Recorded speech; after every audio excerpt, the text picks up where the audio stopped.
Hi friends, எல்லாருக்கும் வணக்கம். So இது வந்து நம்மளுக்கு லெக்சர் 8. ஸோ இதில் வந்து எப்படி வந்து எஸ்ஹெச்எம், அதாவது both angular SHM and linear எஸ்ஹெச்எம்மில் இருக்கக்கூடிய டைம் பீரியட் வந்து எப்படி கண்டுபிடிக்கிறது அப்படின்றத பார்க்கலாம். Okay, so I will give you the standard procedure to find the time period of a following oscillations. அதாவது இது எல்லாமே ஃபஸ்ட்டு வந்து உங்களுக்கு linear SHM I'm showing. So இது வந்து ஹாரிசாண்டல் எஸ்ஹெச்எம், இது வந்து ஸ்ப்ரிங்ஸ் வந்து vertical SHM, spring block system இல்லையா. ஸோ இது எல்லாமே வந்து சிம்பிளாக நம்ம வந்து எப்படி கண்டுபிடிக்கிறது, என்ன இதெல்லாம் கண்டுபிடிக்கிறது, இது எல்லாத்துக்குமே டைம் பீரியட் இருக்குது. ஸோ இந்த டைம் பீரியட்லாம் கண்டுபிடிக்கிறதுக்கு what is the standard procedure அப்படின்றத இன்றைக்கி பார்க்க போகிறோம். ஸோ ஆங்குலர் எஸ்ஹெச்எம்க்கும் it is a kind of a procedure. So இது simple pendulum, compound or physical பெண்டுலம்னு வாங்க இதை. ஸோ அதுக்கப்புறம் இது வந்து ஒரு டார்ஷனல் பெண்டுலம். இது எல்லாத்துக்குமே டைம் பீரியட் எப்படி கண்டுபிடிக்கிறது அப்படின்றத பேசிக் ப்ரொசீஜர் பார்க்கலாம். பட் அதே நேரத்தில் இந்த இடத்துல வந்து நான் இந்த வீடியோவில் உங்களுக்கு ப்ரொசீஜர் மட்டும் I will clearly show you. இந்த ப்ரொசீஜர் தான் எல்லா இதுக்குமே யூஸ் பண்ணுவாங்க. ஓகே, ஸோ இதை வச்சு நீங்கள் அடுத்தடுத்து நம்ம லெக்சர்ஸில் எப்படி பண்ணுறாங்கன்னு சம் எக்ஸாம்பிள்ஸ் தரேன். ஸோ அதை வச்சு you can find. Okay, first வந்து restoring force and torque method, அப்புறம் வந்து எனர்ஜி மெத்தட். ஸோ ரெண்டு மெத்தட் இருக்குது, ஒரு மெத்தடாக பார்க்கலாம். ஸோ ஃபஸ்ட்டு வந்து restoring force and restoring torque method. So இது என்ன சொல்லுது அப்படின்னா, நம்ம என்ன பண்ணணுமா, ஃபஸ்ட்டு ஒரு எனி சிஸ்டம், நான் இப்போ உங்களுக்கு நிறைய சிஸ்டம் காமிச்சேன் இல்லையா, அதில் ஃபஸ்ட்டு ப்ரொசீஜர் என்ன பண்ணணுமா நீங்கள், to find the mean position. So நம்மளோட மொதல் ஸ்டெப்பே வந்து மீன் பொசிஷன் எதுன்றதை கண்டுபிடிக்கணும்.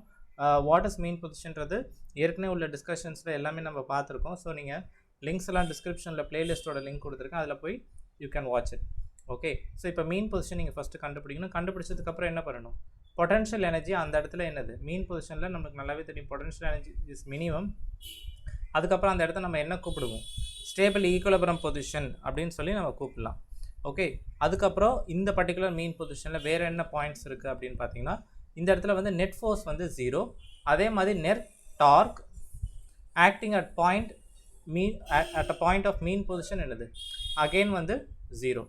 ஸோ நெட் ஃபோர்ஸும் 0, net torque at mean position என்னது நம்மளுக்கு வந்து 0. Okay, so we can say net torque and net force are 0 at mean position. Right, இப்போ அடுத்து நீங்கள் என்ன பண்ணணும் அப்படின்னா, மீன் பொசிஷனை கண்டுபிடிச்சிட்டோம். அடுத்து நம்ம மீன் பொசிஷன்லேருந்து கொஞ்சம் தூரம் வந்து என்ன பண்ணணும், அந்த பாடியை டிஸ்பிளேஸ் பண்ணணும். இப்போ ஒரு ஸ்ப்ரிங், இப்போ வந்து ஒரு சிம்பிள் பெண்டுலம் இருக்குன்னா மீன் பொசிஷன்றது எக்ஸாக்டாக வெர்டிக்கலாக டவுன்வர்ட்ஸில் இருக்கும். அந்த இடத்துலேருந்து கொஞ்சம் நகர்த்தி வைக்கணும், லெஃப்ட் ஆர் ரைட், டிஸ்பிளேஸ் பண்ணுறதுன்னு சொல்லுவாங்க இல்லையா. So to displace the body from the mean பொசிஷன்லேருந்து கொஞ்சம் விலகி வைக்கணும். சரி, இப்போ நம்ம விலகி வச்சதுக்கப்புறம் என்ன ஆகும் அப்படின்னா, நிறைய find the force, we need to find the force. அதில் வந்து குறிப்பிட்டு நம்ம என்ன கண்டுபிடிக்கணும் அப்படின்னா, ஃபைண்ட் த காம்பனண்ட். அதாவது ஒரு ஃபோர்ஸில் if you say this is force, இது நம்மளோட ஃபோர்ஸ்னால் இதுக்குன்னு ஒரு எக்ஸ் காம்பனண்ட் இருக்கும், ஒய் காம்பனண்ட் இருக்கும். அதாவது எக்ஸ் ஐ கேப்புக்கு பக்கத்தில் இருக்கிறது எக்ஸ் காம்பனண்ட், ஜே கேப்புக்கு பக்கத்தில் இருக்கிறது ஒய் காம்பனண்ட். ஸோ இது மாதிரி இதுதான் காம்பனண்ட் ஆஃப் ஃபோர்ஸ்ன்னு நம்ம சொல்கிறோம். So find the component of force acting towards the mean position. So நம்ம ஃபோர்ஸ் கண்டுபிடிக்கணும், அது குறிப்பிட்டு எந்த இடத்த பார்த்துருக்கணும், ஆக்டிங் டுவர்ட்ஸ்னால் மீன் பொசிஷனை பார்த்துருக்கக்கூடிய காம்பனண்ட்டை கண்டுபிடிக்கணும். திஸ் காம்பனண்ட் ஆஃப், இந்த காம்பனண்ட் ஆஃப் ஃபோர்ஸை தான் நம்ம என்ன சொல்லுவோம், ரீஸ்டோரிங் ஃபோர்ஸ் அப்படின்னு கூப்பிட்றோம். ஃபார் எக்ஸாம்பிள் இப்போ வந்து கீழே காமிச்சிருக்கேன் பாருங்கள். இப்போ இது வந்து ஒரு ஸ்ப்ரிங் பிளாக் சிஸ்டம் இல்லையா. அந்த ஸ்ப்ரிங் பிளாக் சிஸ்டம், ஸ்ப்ரிங் வந்து மீன் பொசிஷன்றது x = 0. இந்த இடத்துல இருந்து கொஞ்சம் விலகி நான் ரைட்டில் கொண்டு போகிறேன். ஸோ எந்த ஃபோர்ஸ் வந்து மீன் பொசிஷனை பார்த்துருக்கு, so this is my mean position. So this is my mean position இல்லையா. இந்த மீன் பொசிஷனை பார்த்து யார் இருக்கா, f = -kx. இங்கே ஒரே ஒரு காம்பனண்ட்டு தான் இருக்குது, f = -kx. ஓகே, ஸோ நம்மளுக்கு வந்து mg இங்கே ஆக்ட் ஆக போகுது. பட் ஆனால் mg வந்து it's not Poynting towards mean position.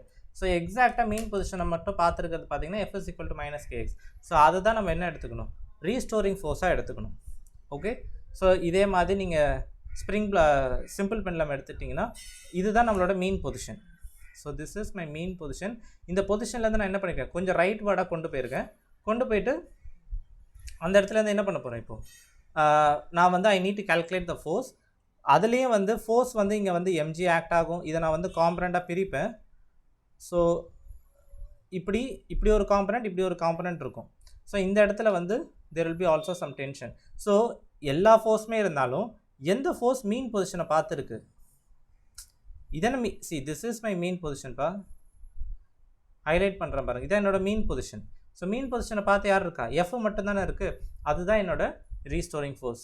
So மொத டியூட்டி என்னது, மீன் பொசிஷனை கண்டுபிடிக்கணும், அதுக்கப்புறம் டிஸ்பிளேஸ் பண்ணுங்கள் பாடியை, அதுக்கப்புறம் டிஸ்பிளேஸ் பண்ணதுக்கப்புறம் ஒரு ஃபோர்ஸ் ஆக்ட் ஆக ஆரம்பிக்கும் அந்த பாடியில், அந்த பாடியில் குறிப்பிட்ட காம்பனன்ட் மட்டும் கண்டுபிடிக்கணும் டுவர்ட்ஸ் த மீன் பொசிஷன், அதுதான் நம்மளோட ரீஸ்டோரிங் ஃபோர்ஸ். ரைட்டா? So we need to find this restoring force pointing towards the mean position. Right. அடுத்தது முக்கியமான ப்ரொசீஜர் என்னன்னா, இதை வந்து இந்த ப்ரொசீஜரை நான் ரெண்டு இதாக பிரிச்சுக்கிறேன். லீனியர் SHMக்கு தனி ப்ரொசீஜராகவும் ஆங்குலர் SHMக்கு தனி ப்ரொசீஜராகவும் பிரிச்சுக்கிறேன். ஸ்டெப் 4 ஃபார் லீனியர் SHM என்ன பண்ணணும் அப்படின்னா, அப்டைன்டு ஃபோர்ஸ் நம்மளுக்கு வந்து ரீஸ்டோரிங் ஃபோர்ஸ் எஃப் கிடைச்சது இல்லையா, இது எந்த ஃபார்மில் இருக்குமா, F is equal to minus K X ஃபார்மில் இருக்குமா. இதில் இருக்கிறது எஃப் என்னது, ரீஸ்டோரிங் ஃபோர்ஸ். இந்த ஃபோர்ஸ் வந்து எப்படி இருக்குமா, ப்ரொபோஷனல் டு மைனஸ் எக்ஸாக இருக்கும். நீங்கள் டிரைவ் நம்ம எக்ஸாம்பிள்ஸ் பார்க்க போகிறோம் அடுத்தடுத்து வரக்கூடிய லெக்சர்ஸில், அதில் F is equal to will be proportional to minus X ஆட்டோமேட்டிக்கலாக வரும். ரீஸ்டோரிங் ஃபோர்ஸ் கண்டுபிடிப்பீங்கள, அது ஆட்டோமேட்டிக்கலாக will be of this form. Okay. அதே மாதிரி ஆங்குலர் SHMக்கு என்ன பண்ணணும்னா, ரீஸ்டோரிங் ஃபோர்ஸ் நம்மளுக்கு கிடைச்சதில்ல, அந்த ரீஸ்டோரிங் ஃபோர்ஸால் ஏற்படக்கூடிய டார்க் கண்டுபிடிக்கணும் நீங்கள். அதாவது to find the torque due to the restoring force. மற்ற ஃபோர்ஸ் எல்லாம் விட்டுருங்க, ரீஸ்டோரிங் ஃபோர்ஸால் ஏற்படக்கூடிய டார்க்கை நீங்கள் கண்டுபிடிக்கணும். அபவுட் ஏன்னா டார்க்குன்றது குறிப்பிட்ட ஆக்சிஸ் ஆஃப் ரொட்டேஷனில் வச்சு தான் கண்டுபிடிக்க முடியும். கரெக்டாக? டார்க்னாலே we need axis of rotation. So இங்கே ஆக்சிஸ் ஆஃப் ரொட்டேஷன்றது என்னென்னா, சிம்பிள் பெண்டுலம்க்கு எது இங்கே ஆக்சிஸ் ஆஃப் ரொட்டேஷன், இதுதான். கரெக்டாக? This point is the axis of rotation. அதாவது ஒரு straight line perpendicular to the plane of this screen, computer ஸ்க்ரீனோ இல்லை நீங்கள் மொபைல் ஸ்க்ரீன் பார்க்குறீங்களா, அதுக்கு பெர்பெண்டிகுலராக இருக்கும் இதோட ஆக்சிஸ். ஓகே. அதுக்கு நம்ம என்ன கண்டுபிடிக்கணும், we need to find the torque. thus the torque, இந்த டார்க்கை தான் என்னென்னு கூப்பிடுவாங்க, ரீஸ்டோரிங் டார்க்குன்னு கூப்பிடுவாங்க. Obtain will be of the form. So நம்மளுக்கு ரீஸ்டோரிங் ஃபோர்ஸ் கண்டுபிடிச்சோமா டுவர்ட்ஸ் மீன் பொசிஷன் பார்த்து, லீனியர் SHMல F is equal to minus K X ஃபார்மில் இருக்கும் ஆட்டோமேட்டிக்கலாக. ஆனால் இங்கே வந்து நம்ம என்ன கண்டுபிடிக்கணும், ஆங்குலர் SHM பொறுத்த வரைக்கும் we need to find the restoring torque due to the restoring force. கண்டுபிடிச்சோன்னா அது எந்த ஃபார்மேட்டில் இருக்குமா, will be of the form tau is equal to minus k theta. Okay. So இதுதான் முக்கியமான இது. சரி, இந்த ஃபார்மில் வந்துடுச்சு. அதுக்கப்புறம் அஞ்சாவது ஸ்டெப் என்ன, இதையும் நான் ரெண்டாக பிரிச்சுக்கிறேன். லீனியர் SHMல நம்மளுக்கு என்ன வந்துச்சு, F is equal to minus கேஎக்ஸ்ன்னு வந்துச்சா. இன் லீனியர் SHMல நம்ம இப்போ என்ன சப்ஸ்டியூட் பண்ணணுமா, F is equal to mass into acceleration சொல்லி சப்ஸ்டியூட் பண்ணணுமா. சப்ஸ்டியூட் பண்ணால் என்ன வரும், நான் ஃபோர்த்து ஸ்டெப்பில் லீனியர் SHM என்ன வந்துச்சு, F is equal to minus K X. இப்போ எஃப் இருக்க இடத்துல என்ன சப்ஸ்டியூட் பண்ணணுமா, M A from here A is equal to minus K by M X. இப்போது இதை வந்து நீங்கள் எதோட கம்பேர் பண்ணணும், ஸ்டாண்டர்ட் ஈக்குவேஷன் ஆஃப் லீனியர் SHMோட கம்பேர் பண்ணிங்கன்னா omega square will be equal to K by M. So இதை நீங்கள் ரீரைட் பண்ணி எழுதிங்கன்னா you will get the time period. So இங்கே முக்கியமான விஷயம் என்னென்னா கே, இது வந்து ஒரு சிஸ்டம்க்கு இந்த கே மாறும். மாஸ் ஆஃப் த சிஸ்டம் வந்து நீங்கள் எம் இன்ட்டு ஏன்னு போடுறீங்கல்ல, எம்மில் பெரிய மாற்றம் வராது. ஆனால் முக்கியமாக வந்து இந்த கே வந்து மெயினாக மாறும். இங்கே நிறைய நம்ம சிஸ்டம்ஸ் பார்த்தோம் பிகினிங்லேயே. ஸோ இந்த இதுக்குன்னு ஒரு பர்டிகுலர் கே வரும், இந்த இதுக்குன்னு ஒரு பர்டிகுலர் கே வரும், இதுக்குன்னு ஒரு பர்டிகுலர் கே வரும், இதுக்குன்னு ஒரு டிஃப்ரெண்ட் கே, இதுக்கு ஒரு டிஃப்ரெண்ட் கே, இதுக்கு ஒரு டிஃப்ரெண்ட் கே. புரியுதா உங்களுக்கு? So end of the day the procedure is remaining the same. ரைட்டா? ஸோ காம்படிட்டிவ் எக்ஸாம்ஸ் பொறுத்த வரைக்கும் நான் இப்போவே உங்களுக்கு சொல்கிறேன், காம்படிட்டிவ் எக்ஸாம்ஸை பொறுத்த வரைக்கும் ஸ்டெப்ஸ் எப்படி டிரைவ் பண்ணுறாங்கன்னு நீங்கள் தெரிஞ்சுக்கிட்டு மக்கப் பண்ணுங்கள். ஃபார்முலாஸை சொல்கிறேன். ஓகே. ஏன்னா நீங்கள் காம்படிட்டிவ் எக்ஸாமுக்குள்ளே உட்காந்துட்டு we cannot derive the time period, அங்கே வந்து ஃபார்முலாஸ் தான் நம்மளுக்கு முக்கியம். ரைட்டா? So in angular SHM substitute tau is equal to I alpha. So angular SHMக்கு I alpha, ஐன்றது இங்கே moment of inertia about the axis of rotation. So angular SHM about a particular axis rotate ஆகுது இல்லையா, அந்த ஆக்சிஸ்க்கு நம்ம என்ன பண்ணணும், moment of inertia we need to calculate for that particular system. இப்போ சிம்பிள் பெண்டுலம்னா அதுக்குன்னு ஒரு மொமெண்ட் ஆஃப் இனர்ஷியா இருக்கும், ஃபிசிக்கல் பெண்டுலம் அதாவது காம்பவுண்ட் பெண்டுலம்க்கு, அப்புறம் டார்ஷனல் எனி ஆங்குலர் SHMக்கு ஒரு இனர்ஷியா இருக்கும், அதை கண்டுபிடிக்கணும். ஆல்ஃபான்றது என்னது, angular acceleration which is nothing but d square theta by dt square. So நம்மளுக்கு வந்து tau is equal to minus K டீட்டான்னு இருந்துச்சு, tau is equal to minus K theta. இதில் டவு இருக்க இடத்துல I ஆல்ஃபான்னு போடுறோம். ஆல்ஃபான்றது இது we are substituting everything. So இதை வந்து நீங்கள் இதோட கம்பேர் பண்ணணுமா, ஆங்குலர் SHMோட டிஃபரன்ஷியல் ஈக்குவேஷன். ஸோ இது வந்து லீனியர் SHMோட டிஃபரன்ஷியல் ஈக்குவேஷன், இது வந்து ஆங்குலர் ஈக்குவேஷனோட டிஃபரன்ஷியல் ஈக்குவேஷன். ஸோ இதில் நீங்கள் என்ன பண்ணணும், ஆல்ஃபாவை சப்ஸ்டியூட் பண்ணிவிட்டு we will have what, omega square equal to k by I, ரைட்டா. k வந்து ஒரு சிஸ்டம்க்கு மாறும். அகெயின் மொமெண்ட் ஆஃப் இனர்ஷியாவும் it will vary. Okay, so இதில் வந்து omega square equal to k by I. ஸோ இதில் வந்து t is equal to 2 pi root I by k. Okay, so இது வந்து நார்மலான first method, general method. So இதுலேயே ஒரு இந்த மெத்தடும் யூஸ்ஃபுல் தான், ரொம்ப ஈஸி தான். இதுக்கப்புறம் இன்னும் ஒரு ஈஸியான மெத்தட் இருக்குது, அதுக்கு பேர் என்னென்னா எனர்ஜி மெத்தட். இந்த எனர்ஜி மெத்தடில் என்ன அப்படின்னா, ஃபஸ்ட்டு ஸ்டெப் என்னன்னு பாருங்கள். ஏற்கனவே நம்ம வந்து restoring torque and restoring method 1 பார்த்தோம் இல்லையா. இதில் இருக்கக்கூடிய ஃபஸ்ட்டு ஸ்டெப்பையும் செகண்ட் ஸ்டெப்பையும் ரிப்பீட் பண்ணுங்கள் அப்படின்றாங்க. மீன் பொசிஷன் கண்டுபிடிக்கிறது, மீன் பொசிஷன் கண்டுபிடிச்சிட்டு கொஞ்சம் டிஸ்பிளேஸ் பண்ணுறது, இதெல்லாம் ஃபஸ்ட்டு 2 ஸ்டெப்ஸு. இந்த ஃபஸ்ட்டு 2 ஸ்டெப்ஸை அப்படியே பண்ணிவிட்டு மூணாவது ஸ்டெப்பு பாருங்கள். அதாவது இங்கே find the total mechanical energy E is equal to potential energy plus kinetic energy. அதான் டோட்டல் மெக்கானிக்கல் எனர்ஜி, கரெக்டாக. ஸோ நம்ம என்ன பண்ணுவோம், find the total mechanical energy இந்த டிஸ்பிளேஸ்டு பொசிஷன். ஸோ மீன் பொசிஷன்லேருந்து கொஞ்சம் டிஸ்பிளேஸ் பண்ணுறோம்ல, டிஸ்பிளேஸ் பண்ணதுக்கப்புறம் இருக்கக்கூடிய எனர்ஜி தான் என்னது, இந்த total mechanical energy the body will be having. அந்த எனர்ஜியை வந்து கண்டுபிடிங்க அப்படின்றாங்க. ஏற்கனவே நம்மளுக்கு என்ன தெரியும், SHMல energy is conserved. It can be angular SHM or it can be linear SHM. The energy is conserved, அதாவது energy remains constant. So since we already know mechanical energy in SHM remains constant, நம்ம என்ன சொல்லலாம், E is equal to constant சொல்லி எழுதலாம்.